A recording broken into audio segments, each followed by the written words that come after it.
pour une nouvelle vidéo avec un nouveau concept sur la chaîne que j'avais envie de faire depuis un petit moment. De temps en temps, je vous présenterai une vidéo de mes autrices, auteurs favoris avec leurs livres déjà parus ou à paraître. Et pour cette première vidéo, je ne pouvais que commencer par une de mes deux queens. J'en ai une en anglais pour l'international et une en France. Comme on est quand même sur une chaîne française, on va commencer avec la française. Et il s'agit d'Anatrice. Peut-être que vous vous en doutez un petit peu, surtout si vous êtes sur Instagram. Vous voyez que je poste souvent des avis sur Anatrice, des reposts de ses stories, etc. Sur YouTube, je vais peut-être pas tout montrer ce que j'ai lu encore, vu que j'ai beaucoup de retard. Anatrice, c'est une autrice donc française qui est dans un panel assez varié. Elle fait autant de la fantasy, style dark fantasy, romantasy, de la romance sombre, de la dark romance, de la romance déjantée. Voilà, elle a vraiment un large panel et c'est ça que j'apprécie aussi chez une autrice quand elle fait différentes choses, qu'elle ne reste pas forcément dans un même genre dark romance tout le temps. Là, elle jongle vraiment. Cette année, elle sort deux dark romance. En fin d'année, une romance déjantée. Vous voyez, on est dans les opposés, mais moi, c'est ce que j'aime. Pourquoi j'aime Anatrice? Déjà pour sa plume, ses world building, ses personnages. Ça, on y reviendra un peu plus en détail dans le moment livre. D'ailleurs, peut-être, je ne sais pas si vous le verrez sur la vidéo, mais l'étage est vide. Il y a un étage consacré à Anatrice là-haut. Ils sont tous là. Mais j'aime aussi Anna pour son côté humain, sa personne en général. Anatrice, elle est présente sur Instagram. Alors, je ne sais pas si elle est sur TikTok, je n'ai pas ce réseau. Mais elle est sur Instagram et elle est sur Facebook. C'est les deux réseaux que j'ai. Je la suis sur son Instagram. Sur Facebook, je ne la suis pas sur sa page Anatrice, mais sur une page de fans, des addictrices ou quelque chose comme ça. Et elle est présente dessus. Et en fait, Anna, elle a cette tendance à être très présente sur Instagram, en tout cas c'est le cas. C'est-à-dire que vous avez, quand un roman va paraître, et quand il paraît, la pub de la maison d'édition, parce qu'il y avait plusieurs maisons d'édition, mais Anna fait de son côté plein de choses. Il n'y a pas, je pense, une semaine où Anna ne poste pas sur son Instagram, sauf quand elle annonce des vacances, ce qui est logique. Elle reposte aussi énormément de stories où elle en fait, elle est très active sur son canal. Bref, Anna est très présente sur ses réseaux. Vous voyez, je me rappelle par exemple pour la Guilde des Ombres, à un moment donné, elle a fait une interview des personnages de la Guilde, 2 ou 3 questions par personnage, sur un slide, c'était il y a 3 ans au moins ou quelque chose comme ça. Mais c'est super marrant comme concept. Et ça met une certaine proximité avec son public. Ça montre qu'elle s'investit. Alors tous les auteurs s'investissent, mais il y a clairement des auteurs auto-édités comme en maison d'édition qui vont vous faire un post ou deux à la sortie de leur bouquin, un post ou deux les mois d'avant, et puis ça s'arrête là. Non, Anna, elle est toujours active. Et même quand ça ne tourne pas autour d'une sortie, elle va faire d'autres choses. Elle va aussi prendre du temps pour faire des posts. Là, par exemple, elle a fait un post récapitulatif de ses livres parus. Un autre où elle a mis le niveau de spicy, de smut dans chacun de ses livres, parce qu'Anna, c'est ma queen aussi pour le smut. Voilà. Vous n'aurez pas un seul roman d'Anatrice sans smut. Donc, si vous n'aimez pas du tout ça, je pense qu'il ne faut pas tenter Anatrice, même si c'est dommage parce que vous loupez quelque chose, ou alors vous zappez les passages. Mais après, aller mettre une mauvaise note, par exemple, parce qu'il y a trop de smut, alors que Anna le dit elle-même, il y a du smut dans ses livres, il y en aura toujours. Elle aime en mettre et elle aime glorifier ça. Enfin, comment dire? Il y a quelques jours, elle a laissé un commentaire sous un de mes commentaires en disant qu'elle veut redonner ses lettres de noblesse à quelque part. Elle veut qu'on arrête de pointer le doigt sur le smut. Bref, et moi je suis tout à fait d'accord avec ça. Moi j'adore quand il y a du smut. Donc, très active sur les réseaux. Et en plus de ça, quand vous faites un avis lecture ou une publication autour d'elle, en général, elle peut parfois louper une publication parce qu'elle a beaucoup de monde et qu'elle commence à être ultra populaire, mais en général, elle prend toujours le temps de vous laisser un petit like ou même parfois avec un petit commentaire, un repost, la fonction sur Facebook, là, sur Insta de repost, ou même de repost en story. Et ça, je trouve que pour une autrice, un auteur, bah, c'est top. Parce que beaucoup d'auteurs, vous les taguez, même des fois des Français, et en fait, ils viennent même pas vous laisser un petit like. Ou juste la fonction repost, enfin qu'importe. C'est comme si vous n'existez pas. Et voilà, moi, c'est ce que j'apprécie avec Anna, c'est tout cet aspect-là. très présente, très active. Et en salon, elle est adorable. Je l'ai rencontrée déjà 3 fois, 2023, 2024, 2025, lors des Imaginales. Ce sera la 4e fois cette année. Et elle est adorable, elle est humaine. Si elle a le temps pour vous, s'il n'y a pas trop de monde, elle prendra le temps de discuter avec vous si vous avez des choses à lui dire. Et moi, c'est tout le temps le cas, puisqu'à chaque fois, j'ai lu des nouveaux romans d'elle ou des anciens, et j'ai envie d'en parler. C'est pour ça que je vais la voir d'ailleurs aux Imaginales le vendredi, parce qu'en général, il y a moins de monde. Le samedi, il y a toujours la queue, et là, elle ne va pas prendre 20 à 30 minutes avec vous. Mais moi, les 3 années, j'ai parlé... l'année passée, en 2025, c'est vraiment l'année où j'ai le plus parlé avec elle. Je crois qu'en tout, j'ai dû parler 30 minutes. 10 minutes avec mon amie Ludivine, qui lui a fait dédicacer, qui lui a acheté des choses. Et après, 20 minutes seule avec elle, parce que je ne voulais pas spoiler Ludivine sur des livres qu'elle n'avait pas encore lus et qu'elle voulait potentiellement lire. Et les autres années, j'ai dû faire 15-20 minutes aussi à chaque fois. Je me rappelle, la première année, j'étais là, bon, je vais arrêter de t'embêter, ou je ne sais plus comment je lui ai dit, puis mais on peut parler, il n'y a personne derrière toi. Tu ne me déranges pas, au contraire. Donc voilà, elle est vraiment adorable, elle a le cœur sur la main aussi. Bref, c'est une autrice en or. Voilà, humainement, et bien sûr, maintenant, on va parler de sa plume. Anna a toujours des world building hallucinants. Alors bien sûr, le plus gros world building, ce sera dans la Guilde des Ombres. On y reviendra plus en détail quand on parlera de la guilde, mais chacun de ces univers est construit. C'est pas en superficie, chaque personnage a une histoire. Même les secondaires sont souvent développés.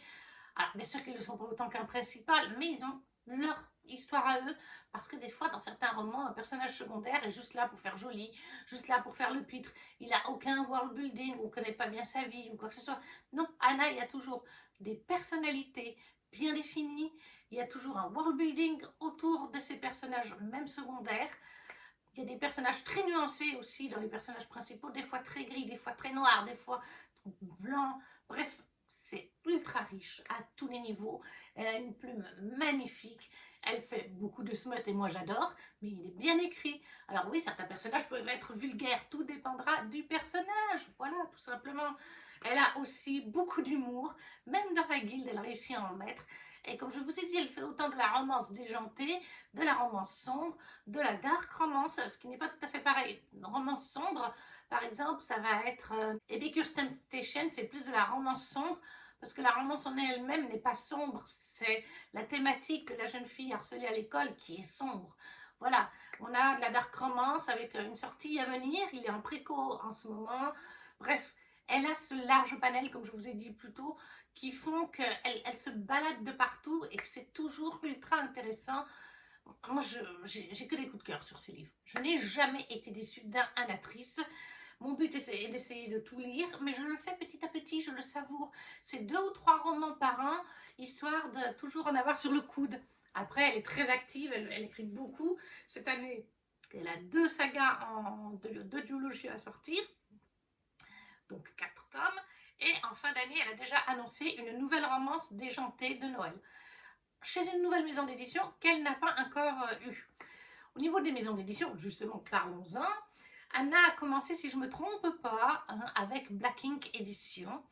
Et je pense que, je ne sais pas si c'est La Reine Courtisane qui a été publiée en premier ou si c'est Myrina Holmes, parce qu'à l'époque, je ne la connaissais pas. Mais d'abord chez Black Ink, qui font de la romance, de la romantécie. Ensuite, chez Plume Blanche, et c'est là que je l'ai connue, avec la Guilde des Ombres. Ensuite, toujours, voilà, elle fait des allers-retours Black Ink, elle est retournée sur Black Ink. Ensuite, il y a eu, si je ne me trompe pas dans l'ordre, il y a eu Pocket pour les poches de la Guilde des Ombres. Et puis, il y a eu Hugo Romance pour les poches de la Reine Courtisane, que je n'ai pas encore. Et puis, pour sa duologie de Robin et Valentin, qui était déjà paru en grand format broché chez Black Ink. Là, elle a sorti Hellstone Academy. Alors, Hellstone Academy, c'est chez BMR, nouvelle maison d'édition pour Anna, et à sortir, là, c'est en précommande, chez Black Ink à nouveau, ce sera une réécriture de La Belle et la Bête. Black Swan, on y reviendra de toute façon. Et la future parution des fêtes de fin d'année, je crois que c'est celle-là, c'est une maison d'édition qu'elle n'a pas encore dans son catalogue et qui est en librairie. Moi, j'ai misé sur Bookmark Mandy a misé sur, eh bien je ne sais plus maintenant, mais sur une autre maison d'édition elle a misé.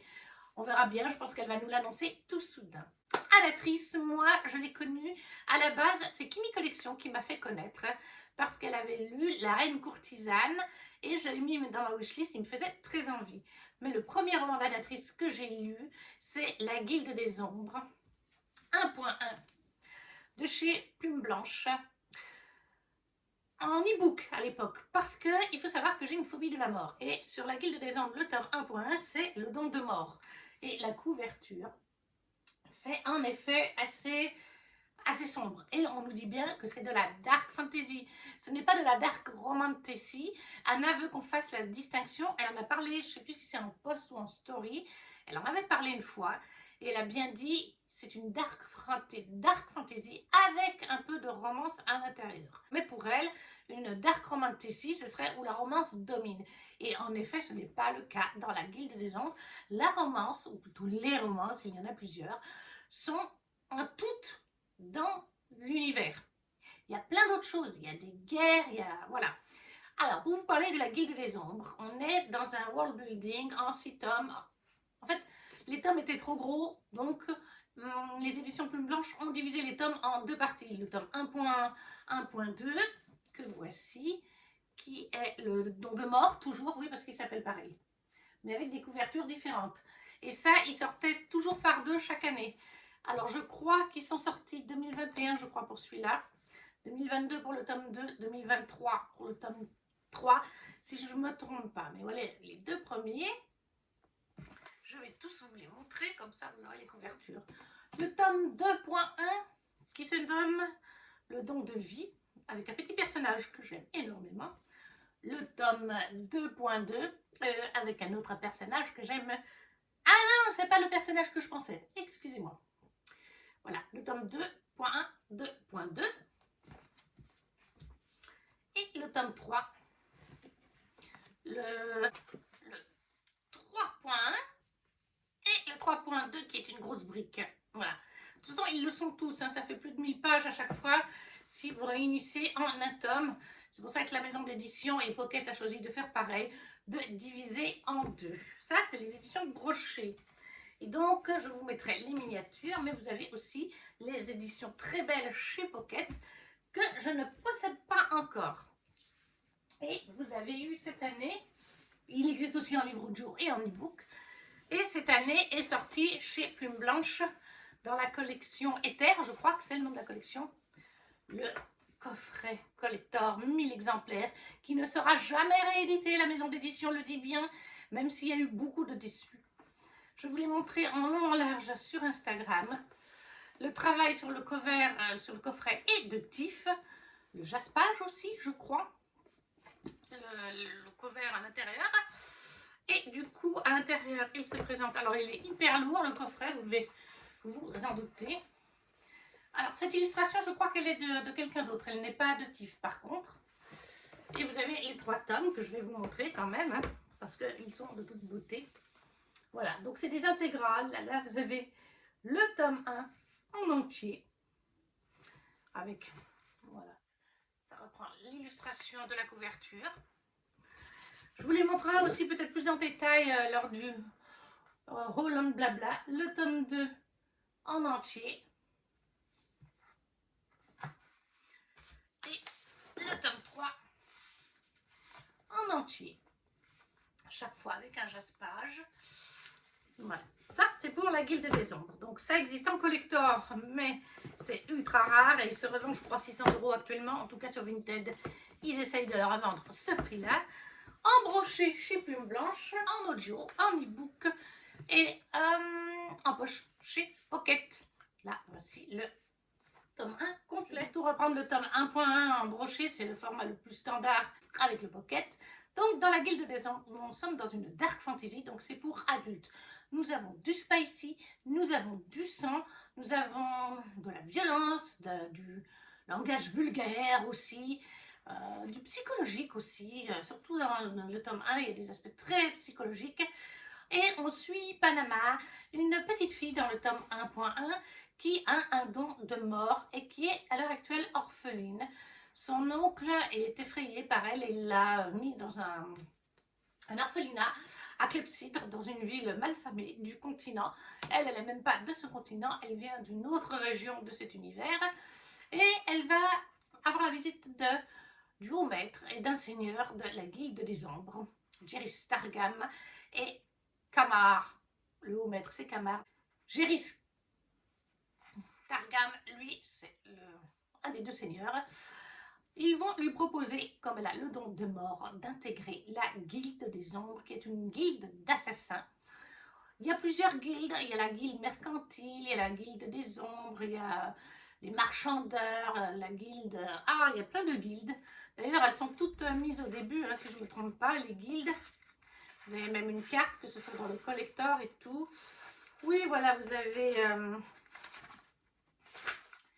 Caste de justice, clan des érudits, confrérie ouvrière, fraternité du Panthéon. Bref, vous avez plein de guildes, de fraternités différentes qui régissent le continent depuis qu'il y a eu une guerre, il y a des siècles de ça, et où on a libéré les elfes qui étaient pris sous le joug des humains. Maintenant, tout le monde cohabite.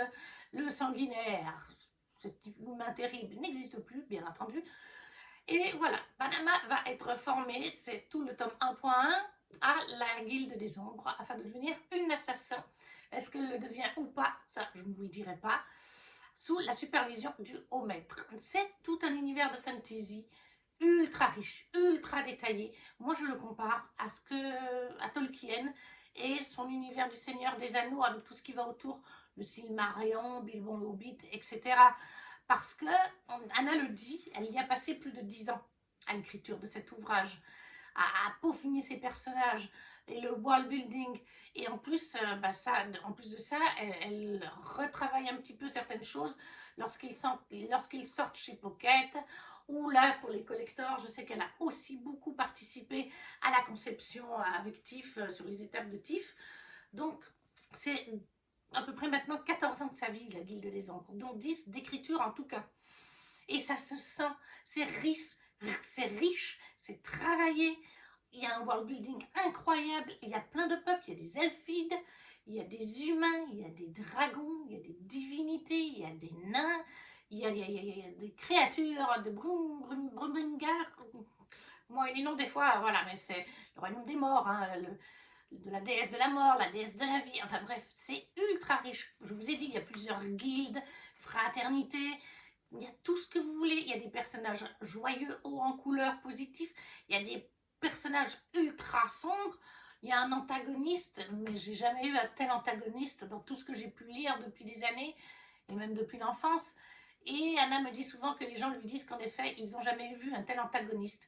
Il est hyper travaillé, il est hyper sombre et tout ce qu'on veut, hein, c'est pas un positif, mais Anna l'adore dans ce sens-là, dans le sens où elle a mis beaucoup de temps à le développer, et ça, là aussi ça se sent. Les relations entre les personnages, il y en a des très belles, il y en a des très sombres, il y a une relation toxique.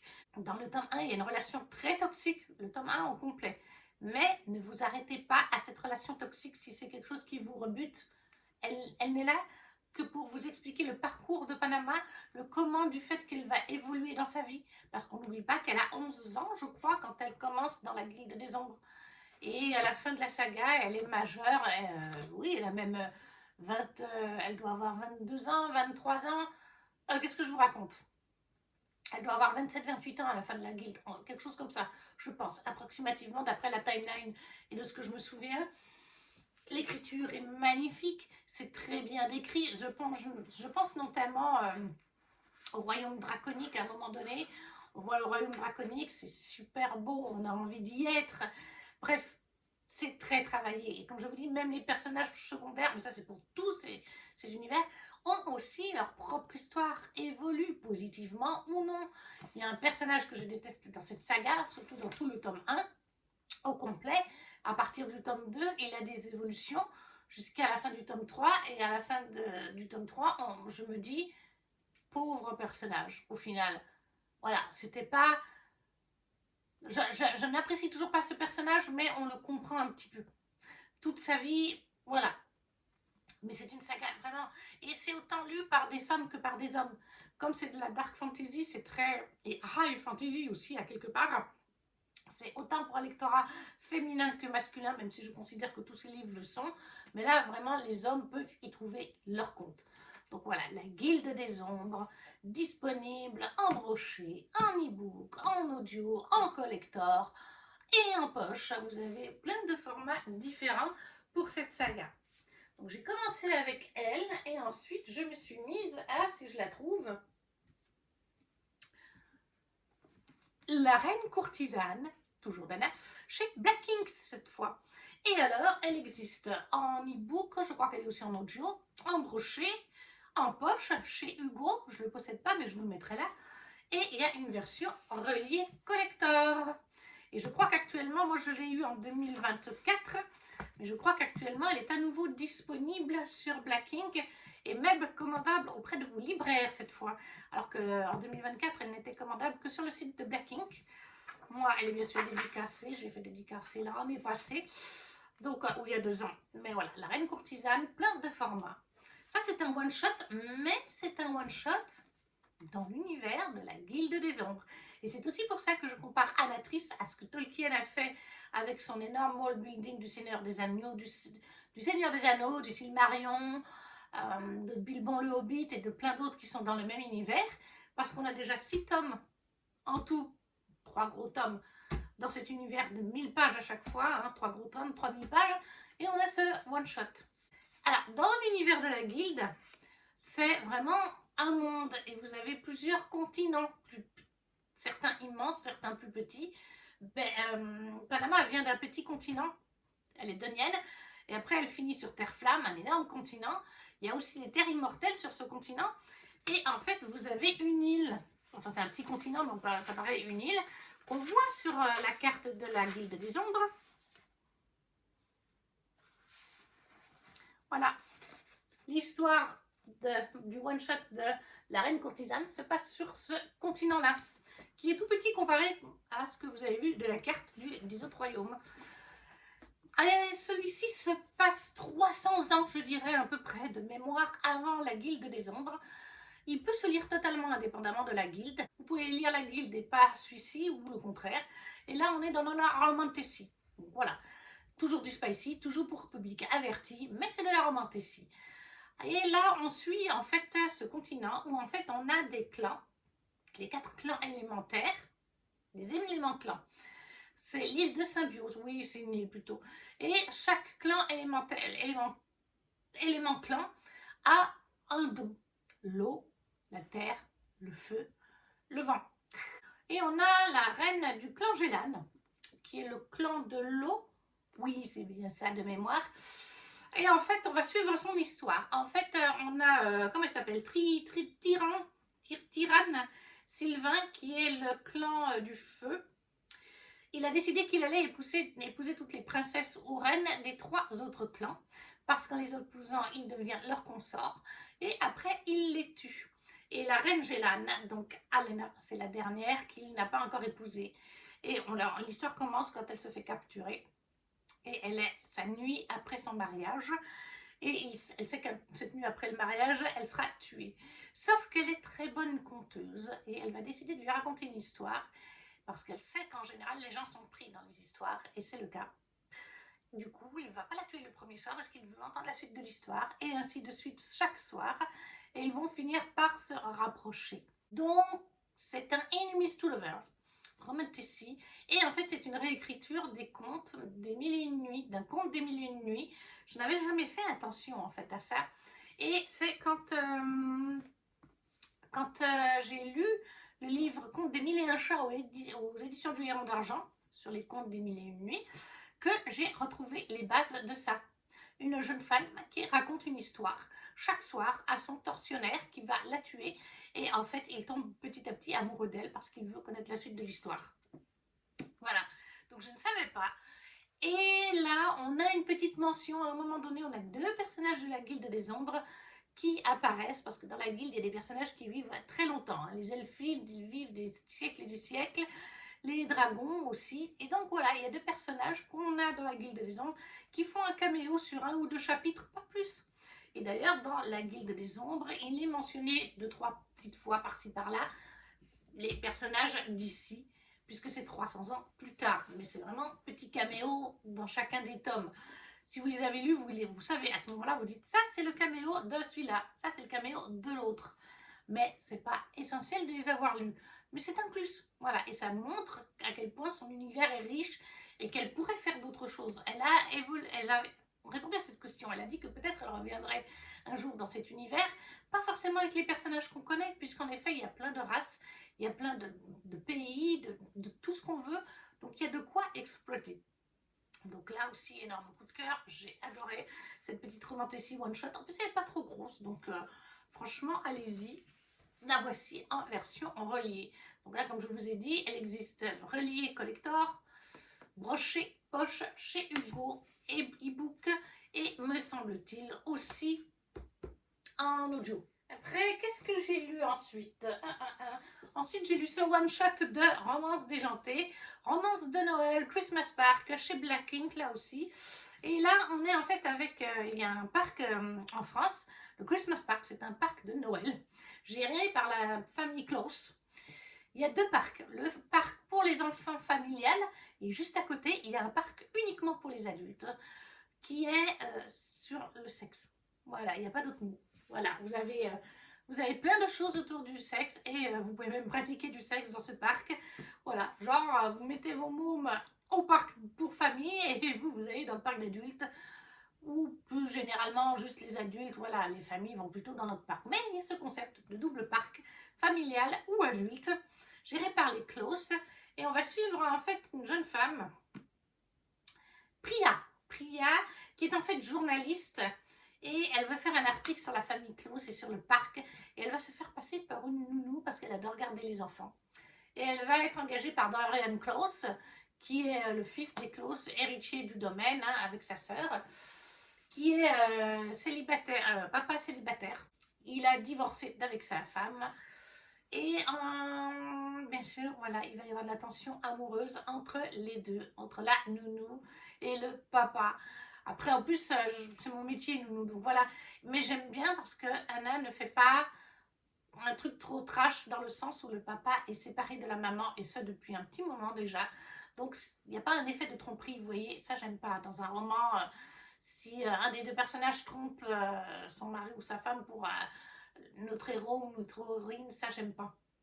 Donc voilà, c'est pour ça que je l'ai en plus adoré. Et il est complètement déjanté. Le père Klaus, le fondateur du machin, mais il prend des drogues et tout, il plane, il est hallucinant.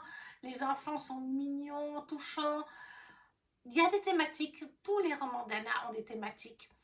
Je ne vous les donne pas forcément parce que il faut garder du mystère, mais Anna met des thématiques et des thématiques fortes dans ses romans. Et là, il y a plusieurs thématiques. Il y en a une autour d'un des enfants. Il y en a une autour de Priam. Priam qui déteste Noël en plus. Il faut le savoir, elle va travailler pour la famille fondatrice de ce parc de Noël alors qu'elle déteste Noël. Par contre, elle adore le spicy, le smut. Donc voilà, ça va bien avec Dorian qui est lui aussi un chaud lapin d'ailleurs. J'ai adoré, je vous le conseille franchement à Noël. Vous allez vous marrer, il y a des moments hyper drôles. C'est vraiment une romance de Noël déjantée et il faut le prendre comme ça. Parce qu'il y a des choses qui sont peut-être un peu au perché, mais c'est un petit bonbon. Il n'y a pas plus à dire. Christmas Park chez Black Ink, oui, qui a été ma lecture suivante. En même temps, il y avait la guilde, hein, je les ai bénouetchés, il y a les derniers qui n'étaient pas sortis, ils sont sortis en 2022, je crois, les derniers, ou en 2023. Après, je me suis commencée chez Anna Myrina Holmes. Ah, j'ai oublié de vous préciser, Christmas Park pour l'instant, il existe qu'en broché, en e-book. Je ne sais pas s'il existe en audio. Je ne saurais pas vous le dire. Peut-être bien, oui, je crois. Mais il n'est pas encore sorti en poche. Peut-être que ce sera fait un autre prochainement. Et nous avons la trilogie de Myrina Holmes chez Black Ink, le tome 1, qui est Des mondes et merveilles, le tome 2, Cadavresky, le tome 3, Possession immatérielle. Moi, c'est les anciennes couvertures que j'ai. Depuis, ils ont sorti des nouvelles couves chez Black Ink. Anna avait envie parce qu'elle sait que les personnages ne plaisent pas forcément à tout le monde. Et je crois que celles-là, on ne les trouve plus. Moi, je préférais celle-ci, même si les nouvelles sont très bien aussi. Donc, il y a deux versions brochées qui existent. Je crois que oui, l'audio existe aussi, l'e-book. Par contre, il n'y a pas encore de poche. Est-ce que ça viendra un jour ou l'autre? Dans Myrina Holmes, nous sommes dans une nouvelle romantasy. Pour moi, c'est de la romantasy. C'est un monde parallèle au nôtre. Donc, des fois, on est dans notre monde, des fois, on est dans ce monde-là. C'est un monde de démons, avec les démons pêcheurs et les bons démons vertueux. Je vais vous trouver ça. Vous avez les 7 péchés capitaux. Voilà.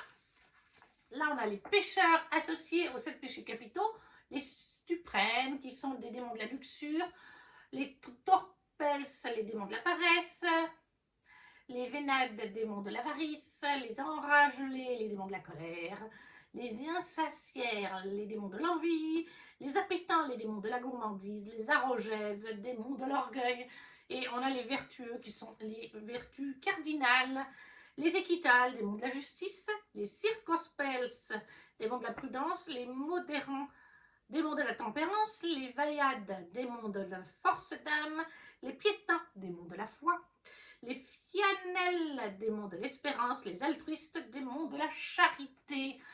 Voilà, donc vous avez cet univers parallèle au nôtre où évoluent les démons. Vous avez dans cet univers des chefs qui sont au pouvoir, avec un représentant de chaque, si je ne me trompe pas, c'est un représentant de chaque péché positif ou bon ou mauvais, si on peut dire comme ça. Et Kellen cherche à en être le chef suprême de ce royaume. Kellen Wills, c'est un pêcheur surpuissant, puisqu'en fait il est le seul au monde à avoir les 7 péchés. Oui, c'est ça, les 7 péchés en lui. Normalement, un démon n'a qu'un seul péché, ou il en a 2 s'il est vis-à-vis de ses parents.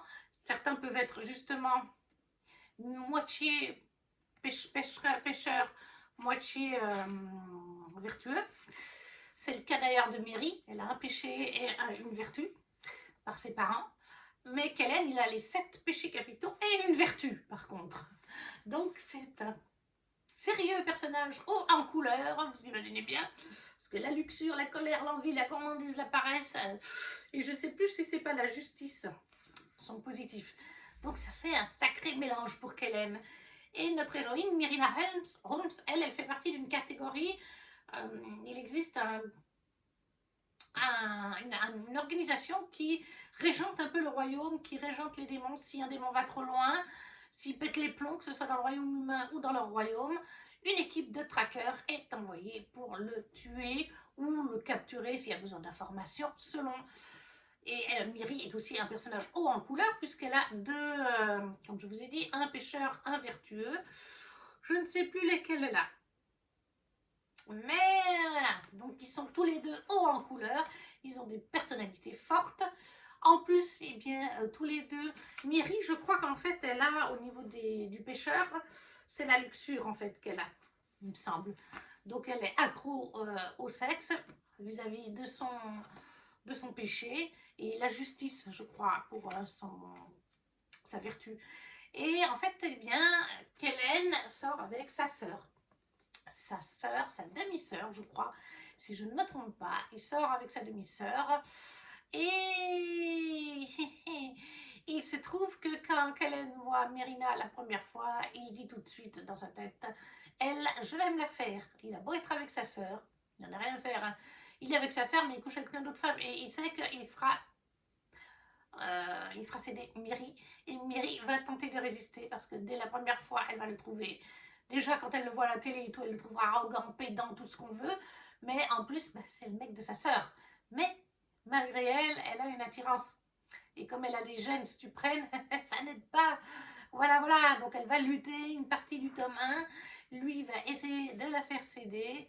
Et après, il y a toute autre chose. Le tome 1 pose les bases. Mais plus on avance dans la saga, plus on a un world building intéressant, des personnages encore une fois secondaires, hyper travaillés. J'ai adoré cette trilogie aussi qui est super bonne, qui a des thématiques elle aussi à l'intérieur comme toujours. Et puis de toute façon, Anna est très forte pour faire des retournements de situation. J'ai oublié de le dire ça. mais dans chacun de ces livres, il y a des retournements de situation, positifs, négatifs. On ne sait jamais à quel moment ce sera, mais on le sait. Là, maintenant, je commence à avoir l'habitude.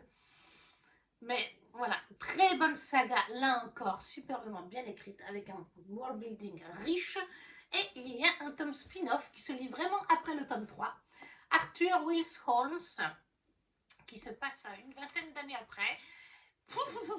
Je n'en dirai pas plus, sauf qu'on suit Arthur, qui lui-même travaille au bureau inspecteur, voilà, d'Infernum. Et en fait, il va protéger cette jeune femme. C'est une jeune femme qui est donc... Eh bien, on ne dit plus comment elle s'appelle. Raven. Raven qui, quand il va devoir la protéger, est sur une scène de crime, mais elle ne se rappelle de rien. Tout ce qu'on sait, c'est que c'est pas elle la meurtrière. Ça, c'est une certitude. Mais elle a perdu la mémoire. Elle a fait un blackout. Voilà. Il va la prendre sous son aile. Et bien sûr Arthur va en tomber amoureux, vous vous en doutez. Et là aussi, le world building est très intéressant. Et Anna est partie sur toute autre chose, mais qui est dans la continuité de la trilogie de base, en fait. Tout simplement. Quand on découvre voilà, certaines choses, on se dit, bah, en fait, c'est logique. Parce qu'il y a deux côtés, une même facette, voilà, il y a deux côtés à cet univers, donc c'était logique. Donc il y a 4 tomes en tout. Et moi, je conseille aussi Arthur. J'ai presque préféré Arthur à Kellen, niveau personnalité, pour vous dire. Et ça existe qu'en brochet, avec des nouvelles versions, pas pour Arthur. Je crois qu'Arthur, lui, il est toujours... en même temps, c'est Nicolas Jamonneau qui a fait cette couverture. Nicolas, c'est Nicolas, hein, c'est un illustrateur apprécié en France. On reconnaît bien sa patte dès qu'il y a un livre avec lui. Ensuite, qu'est-ce que j'ai lu? Eh bien, j'ai lu Epicure's Temptation, qui est écrit à 4 mains avec Shelby Cali, toujours chez Black Ink. Là, on est sur un one-shot de romance sombre. Comme le dit Anna, puisqu'on suit une jeune femme qui est Lina. Et Lina, elle est harcelée à l'école. Je le donne parce que ben, je crois que c'est dit, oui, voilà, une fragilité face à ses camarades. C'est dit dans le résumé. Elle est harcelée à l'école. C'est la thématique principale du roman. Et vous avez une double thématique de harcèlement même. Et vous avez à la fin, si je ne me trompe pas, les autrices avaient même mis... Il y avait des avertissements, oui, il y a des avertissements. Et à la fin, dans leur remerciement, les autrices parlent vraiment du harcèlement, de dire de ne pas hésiter de se faire aider, etc. Mais donc, on suit Lina au début de ce roman, qui est harcelée par ses camarades. Lina qui n'a qu'un ou deux amis, vous imaginez bien. Et en fait, elle va être attirée par son professeur, Ryan, le maître, surnommé Épicure par les élèves. Et très vite, on se rend compte que Épicure est aussi attiré par Lina, mais il résiste parce qu'il est déjà dans une relation amoureuse et que, en plus de ça, eh bien, au début de l'année, Lina n'est pas majeure.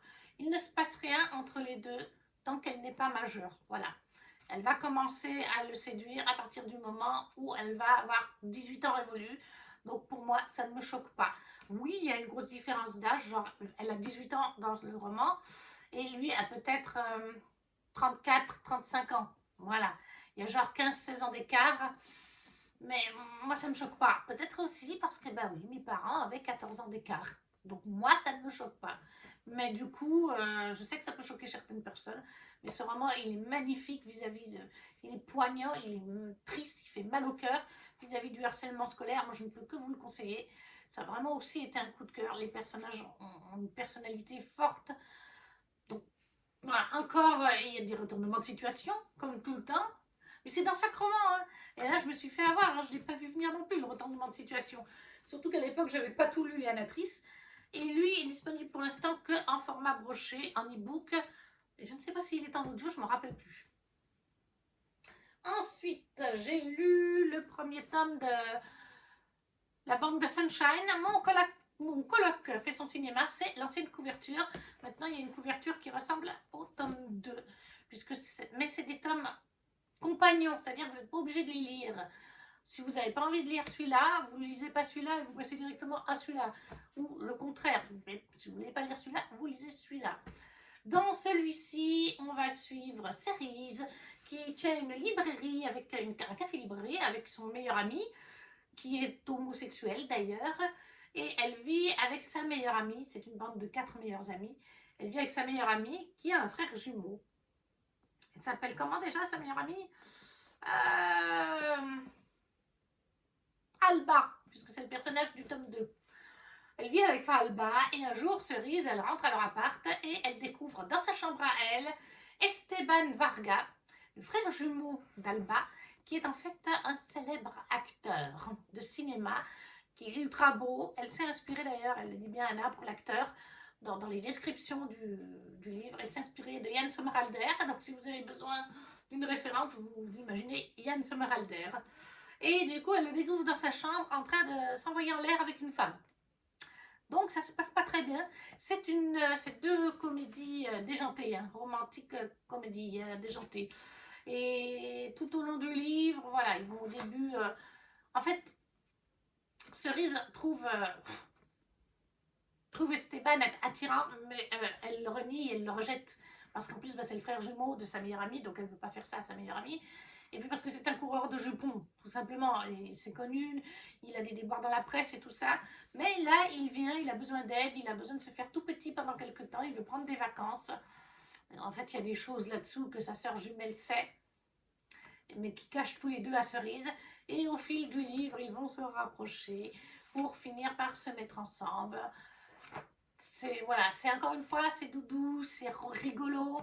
Il y a plein de scènes drôles. La scène du début, je vous dis, elle est hyper drôle parce que Cerise, voilà, elle les surprend dans sa piole et elle lui envoie une lampe à la tronche. Une lampe rigolote en plus, hein, mine de rien. Alors qu'il est tout nu comme un verre, mais c'est pas grave, c'est Cerise. Elle a un grand tempérament, lui aussi a du tempérament. Et Alba est aussi très drôle, la meilleure amie, mais même tous les meilleurs amis sont très drôles. L'homosexuel est aussi très drôle, il a un humour bien à lui par contre. Mais voilà, hyper déjanté. Là aussi, j'ai pas vu certains retournements de situation, mais c'est un nain, hein, c'est normal. Donc voilà, là on est avec une star de cinéma et une petite libraire d'un café libraire qu'elle tient en France d'ailleurs. Donc mon coloc fait son cinéma, il a une nouvelle couverture comme je vous ai dit, nouvelle couverture pour aller avec celle-ci qui est directement sortie dans cette nouvelle style de couverture. Recherche faux mec pour Plan Caliente qui est sorti l'année passée, toujours chez Black Ink. Et là on est quelques années après et on suit Alba. Alba qui est la meilleure amie du tome 1, entre guillemets tome 1 si on veut, de Cerise et la sœur jumelle d'Esteban. Et en fait Alba elle s'apprête à se marier jusqu'à ce que quelqu'un, lors de l'enterrement de vie de garçon, son mec va s'envoyer en l'air avec une femme. Et vu que dans l'enterrement de vie de garçon, il y a une personne qui tient à ce qu'Alba sache la vérité, elle va le découvrir donc le jour d'après, le jour du mariage, et tout annulé devant l'hôtel. Et bien sûr, il y avait un voyage de lune de miel. Et Alba décide qu'elle va le faire. C'est un voyage en Égypte qu'ils avaient planifié. Elle veut partir, elle veut se changer les idées, mais sa meilleure amie, Cerise, du tome 1, ne pourra pas venir avec elle pour certaines raisons de sa vie privée. Et en fait, eh bien, au dernier moment, c'est le frère de son fiancé qui va venir, Hayden. Parce qu'en fait, comme on découvre, Hayden a toujours eu un faible pour Alba. Mais malheureusement, c'était la femme, la copine de son frère. Et Hayden ne supporte pas comment son frère a traité Alba, donc en la trempant la veille du mariage. En plus, vraiment, ça passe pas. Les deux frères n'ont pas une super entente déjà de base, mais alors là, ça ne passe plus. Et Hayden est HPI. En plus de ça, une autre thématique mise en avant dans un roman de Anna. On a un petit peu cet aspect de HPI, donc haut potentiel intellectuel. C'était aussi très intéressant. En plus, on voyage, on est en Égypte, on va aller dans plusieurs endroits d'Égypte. Hayden est en plus d'être HPI, il est archéologue. Donc autant vous dire que l'Égypte antique, il s'y connaît. Donc on a tous ces aspects qui sont développés. Alors c'est pas non plus à 100% développé, mais on a des petites touches d'archéologie égyptienne, de mythes, etc. égyptiens. Et moi c'était pépite. J'ai adoré. On a bientôt fait le tour. Il y a aussi la duologie de Robin et Valentin. Le prince charmant existe, il est italien et tueur à gages. C'est le tome 1. Et Amour, flingue et macaroni, c'est le tome 2. Ça, ce sont les éditions poche chez Hugo New Romance. Mais ils existent aussi en brochet chez Black Ink qui sont sortis bien avant. Ceux-là sont sortis en 2024. tous les deux. Là, on est dans une duologie de romance déjantée. Alors là, il faut vraiment... Alors, vous pouvez vous arrêter au tome 1. Mais vous ne pouvez pas lire le tome 2 sans avoir lu le tome 1, parce que c'est la suite de ça. Mais il y a une fin dans celui-là. Dans Le Prince Charmant existe, on suit une jeune femme, Robin, qui vit seule avec sa petite fille. Elle a eu un passé douloureux, le papa était en prison, c'est Robin qui l'a mis, je ne vous dirai pas pourquoi.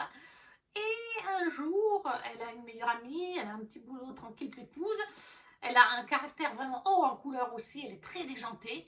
Et un jour, dans l'immeuble d'en face, au même étage qu'elle, donc il y a un vis-à-vis, débarque un beau spécimen italien, Valentin. Oui, c'est ça, Valentin. Et elle va craquer dessus. Au début, entre eux, ça va être un peu épineux. Genre, ils vont se faire des crasses. Je me rappelle qu'à un moment donné, elle va mettre un string, je ne sais plus où, dans sa boîte aux lettres ou quelque chose comme ça, pour l'emmerder parce que leur première approche ne va pas être très bonne. Parce qu'en fait, Robin, bien dans l'immeuble d'en face, elle a sympathisé avec une petite mamie, mais alors une mamie vraiment haut en couleur, elle aussi. Et quand elle va la visiter, elle va tomber dans l'ascenseur avec Valentin. Et ça ne va pas être l'étincelle positive tout de suite. Ils vont, justement, c'est ce qui va lancer le fait qu'ils vont se chamailler une bonne partie du premier tome. Et le tome 2, c'est des années plus tard, c'est la suite de leur histoire. Parce qu'il faut savoir qu'en fait, Valentin, c'est pas qu'un simple homme. Vous l'aurez deviné peut-être à la couverture et au titre, c'est en fait un tueur à gages. Il est associé avec son cousin. Le cousin, lui, il prend les téléphones et tout ça, l'argent, et lui, il est sur le terrain. Et en fait, s'il a emménagé dans cet appartement, c'est qu'il est actuellement sur des missions dans la région. Voilà. C'était très cool aussi. Après, je ne suis pas là pour vous faire le résumé, mon avis lecture. De toute façon, c'est des coups de cœur pour chaque. Mais là aussi, il y a des thématiques très fortes. Pour les femmes, il y en a plusieurs. Très très bon aussi, mais très déjanté. Faut vraiment des fois prendre au deuxième degré. Et donc là, poche, broché chez Black Ink, audio, me semble-t-il aussi, et e-book sont disponibles. Après, j'ai lu la trilogie parue cette fois, toujours chez Hugo, mais leur filiale Romantici, Divine Darkness, le tome 1, Une offrande de chair et de sang, Divine Darkness, le tome 2, que j'ai jaspé au Book Lovers Festival l'année passée à Lausanne, Les âmes damnées de la nuit. Et le tome 3, c'était une trilogie. Les cristaux arcaniques, voilà tous les trois. Et ils existent aussi en audio, en e-book et en poche. Je vais vous prendre que le tome 1, c'est plus simple. Dans Divine Darkness, on est dans un univers de fantasy, de romanticy inventé, donc les êtres humains vivent au sous-sol du monde. Ils se sont cachés et Danae est la princesse humaine. Mais ça se passe pas bien avec son père. Voilà, son père, c'est vraiment un gros con. Et elle a une double identité. Elle est princesse le jour et la nuit. Elle va dans les rues, elle va voler les riches, etc. pour redonner aux pauvres à quelque part. Et en fait, à la surface, il y a plusieurs royaumes, dont le royaume de Night, le royaume de la nuit, et le royaume de Day, le royaume du jour, avec leur cour. Dans la cour de la nuit, vous avez, je ne sais pas si on dit la cour de la nuit, mais vous avez dans la cour de la nuit, la cour des ténèbres de Night, c'est le dieu des ténèbres.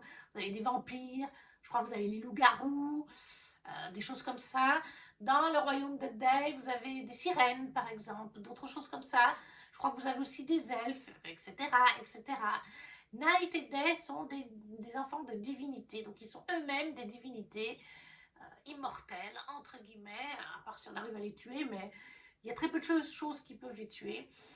Chacun règne sur son royaume, il y a d'autres entités qui règnent sur d'autres royaumes, je crois qu'il y a le royaume de l'amour, etc. Mais voilà, ça se situe avec ces deux-là en principaux. Et en fait, Danae va se fiancer avec Day. Il va lui proposer le mariage, elle va l'accepter, elle va partir pour son royaume.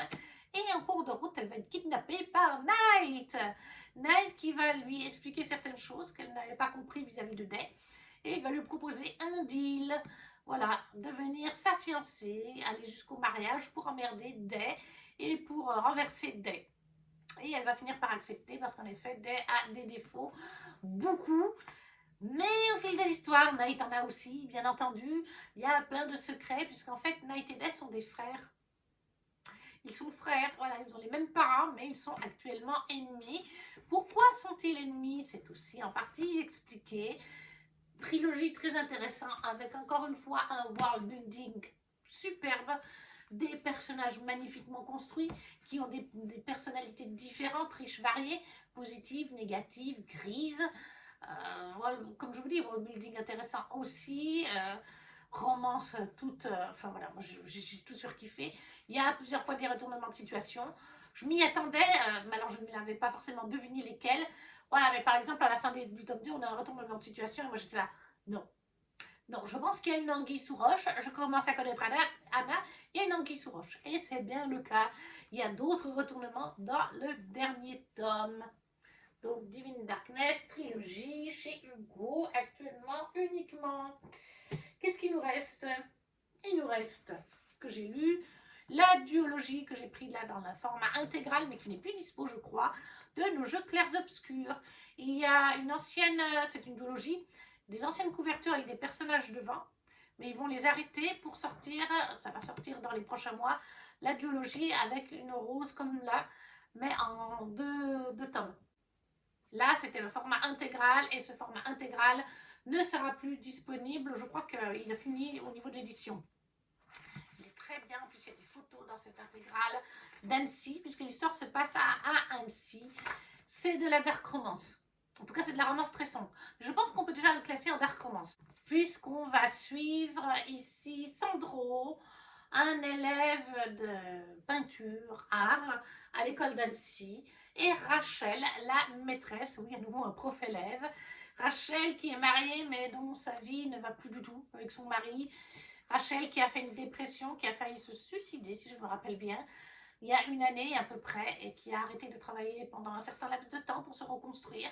Et là, elle reprend les cours et elle va découvrir cet élève qui fait sa rentrée, Sandro, qui est un prodige de l'art, peinture, etc., mais qui est très sombre. Voilà, et c'est une romance hyper sombre, hyper toxique, mais en même temps, ils s'amènent des choses mutuellement.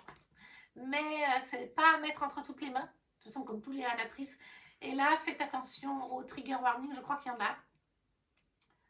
Alors non, il n'y a pas de liste, non, il n'y a pas de trigger warning, mais il y en a. Mais je peux pas franchement vous les dire parce que ça spoilerait un peu le roman. Mais c'est une dark romance, ça oui. Donc faites attention si c'est pas votre genre, voilà. C'était la première dark romance d'Anna, mais c'est une pépite. Alors bien sûr que je suis ressortie de cette duologie en me disant, est-ce que je suis normalement constituée? Parce que c'est quand même très sombre et que j'ai adoré, vraiment un coup de cœur magistral. Mais c'était hyper sombre. Donc nos jeux clairs obscurs, je crois que je ne vous l'avais même pas dit, l'intégrale chez Black Ink, qui existe donc aussi en version brochée de 2 tomes. Et on a fini avec les livres que j'ai lus de Anna, j'ai lu tout ça. Il m'en reste un à lire de Anna, déjà paru depuis des années, que je n'ai pas encore lu, qui est Crazy Wild West, je crois qu'on l'appelle comme ça. Crazy Wild West, oui, chez Black Ink. Là aussi, c'est une comédie déjantée, comédie romantique avec un Friends to Lover, road trip ouest américain, meilleur ami du frère au niveau de certains mots-clés. Et là, on nous dit humour, amitié, chiclite, road trip, romance. Mannequin, pieds et jambes, Lilou collectionne les objets Disney ainsi que les aventures d'un soir. Cette pétillante femme-enfant est prise de joie de vivre, milite même activement pour le front de libération des tétons et otages. Vous voyez là, on part dans un truc totalement délirant. Elle s'embarque dans un fabuleux voyage au cœur de l'Ouest américain avec ses amis. Parmi eux se trouve Elias, oui, Elias, kiné et champion de base jump, dont le sex appeal magnétique lui attire d'improbables ennuis au quotidien. Son béguin d'enfance, l'homme de ses rêves. Taciturne et renfermé, il a pris ses distances avec elle ces dernières années, au grand désarroi de la jeune femme. Encouragée par sa meilleure copine, Lélo se lance un défi de taille. Elle fera fondre la carapace glacée du beau Corse au cours des vacances. C'est l'occasion ou jamais. Elle n'avait cependant pas prévu que ces tentatives de séduction seraient autant semées d'embûches.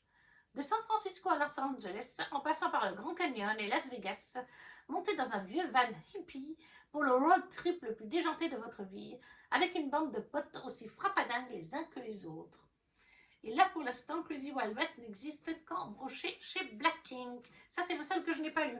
Alors après, il y a des anthologies dans les Imaginales, mais ça, c'est pas une priorité.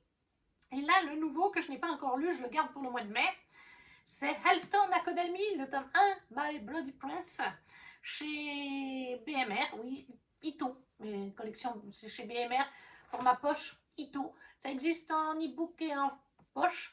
Alors je ne sais pas, oui, l'audio existe. Donc ça, je ne l'ai pas encore lu, je me le garde. Je crois que c'est considéré comme de la dark romance, mais je ne veux pas vous dire de bêtises.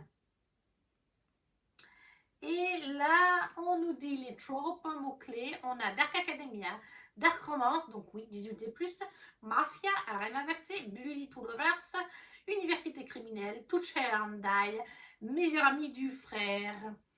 C'est une duologie. Le deuxième tome, la couverture vient d'être dévoilée, ça sortira dans quelques temps. Et là, on suit Cassie Miller, héritière déchue du gang des Hydres, qui n'a plus rien à perdre depuis qu'elle a retrouvé le corps égorgé de son jumeau. Son monde s'est effondré. Son but ultime, traquer le meurtrier. Mais à peine l'enterrement terminé, elle est enlevée et conduite de force à Hellstone Academy, une université secrète où l'élite criminelle des Bloody Shadows apprend à tuer, manipuler et dominer. Voilà, je vous ai juste lu la première partie. C'est un harem inversé. Je crois qu'elle va avoir 3, Hadès, Hermès et Arès, les meilleurs amis de son frère. 3 love interest dans ce harem inversé. Le harem inversé, c'est vraiment pas où normalement, en tout cas, c'est pas chaque mec se bat pour la fille. Non, non, les uns et les autres acceptent qu'elle ait plusieurs mecs, etc. Le harem inversé, en général, c'est plutôt comme ça. Donc j'ai hâte de me lancer, mais c'est vraiment dark romance. Et c'est paru directement au format poche, chez Ito, donc BMR. Et le dernier que je ne possède pas encore, parce qu'il est en précommande actuellement, c'est Black Sword, chez Black Ink, qui sera une duologie. Belle et sa bête, et le tome 1, ça sort là, courant avril. Les tropes, dark romance, age gap, touch hair and die. C'est aussi de la dark romance. Oui, tout à fait, bien sûr. Contre-visité de La Belle et la Bête. Et thriller érotique, Touch Hair and Die, différence d'âge, je vous l'ai dit. Et là, le résumé nous dit, c'est bien précisé au tout début, je crois que c'est Anna qui a fait ajouter ça sur le booknode. Attention, Black Sword est une dark romance à réserver à un public majeur et très averti. L'histoire comporte de nombreux trigger warnings. Elle va faire un post là tout prochainement publiquement, mais sur son canal, Anna a déjà fait la liste des triggers. Et je vous avoue que pour moi qui n'ai pas l'habitude de lire de la dark romance, ma première était Nos joues clairs obscurs qui m'a déjà pas mal chamboulé. J'appréhende quand même de le lire. Anna ne m'a jamais déçue. Anna écrit très bien. Anna n'écrit pas pour tracher, vous voyez. Elle écrit pour des sujets importants. Donc je pense qu'il y aura des choses là-dessous. Mais j'appréhende un petit peu. Belle vie, un cauchemar éveillé, quand sa virginité est mise aux enchères auprès d'une horde de prédateurs. Un protecteur inattendu surgit de l'ombre pour la sauver de cet enfer dans une effusion de sang. Killian Rice, son oncle adoptif. La jeune femme connaît à peine le frère de son défunt père, aussi dangereux que séduisant, et il la ramène dans son luxueux manoir afin de la garder en sécurité. Subjuguée par cet homme aux mœurs dissolues, Belle développe une obsession amorale envers lui, sans se douter qu'il est encore plus redoutable qu'aux premiers abords. Surnommé Beast par les siens, Killian gère une organisation de tueurs professionnels qui exécute les autres criminels pour de l'argent. Voilà, je n'en lirai pas plus, parce qu'il y a encore quelques pages, quelques textes, quelques phrases, mais il me fait quand même très envie, parce que c'est du Annatrice, je n'ai jamais été déçue, donc je pense qu'elle va gérer très bien son truc. Et ça, ce sera aussi une duologie, c'est à paraître donc chez Black Ink, et en fin d'année, elle a donc annoncé une romance déjantée de Noël, mais on n'a pas d'infos outre mesure pour le moment. Et voilà, cette vidéo est à présent terminée. Je vais prendre que le coffret de la guilde dans mes bras parce qu'il y a une vingtaine de livres. Et encore qu'idéalement, j'aimerais posséder tout ce qui existe. C'est-à-dire que je voudrais acheter les poches de la guilde qui sont magnifiques, les poches de la reine courtisane. Mais ça se fera au fil du temps. C'est vraiment mon autrice fétiche avec Sarah Gimas en fait. Mais elle est même devant Sarah Gimas à certains abords parce que elle fait différents genres. Sarah Gimas, ça reste de la romantasy. Voilà. Anna, elle fait de la dark romance, de la romance déjantée, de la romantécie, de la romance déjantée, de la romantécie, de la dark fantasy, et c'est varié. La vidéo est à présent terminée. N'hésitez pas à me dire ce que vous en avez pensé, si elle vous a plu, si vous avez lu certains de ces livres d'Anna et s'ils vous ont plu ou pas, vous avez le droit hein, et de me dire qu'est-ce qui vous a dérangé, si vous font envie, si vous ne savez pas quoi mettre, un petit emoji, ça soutient la chaîne comme le petit pouce, à partager si le cœur vous en dit, à vous abonner si ce n'est pas déjà fait. Et nous, on se retrouve très vite pour une prochaine vidéo. Ciao, ciao!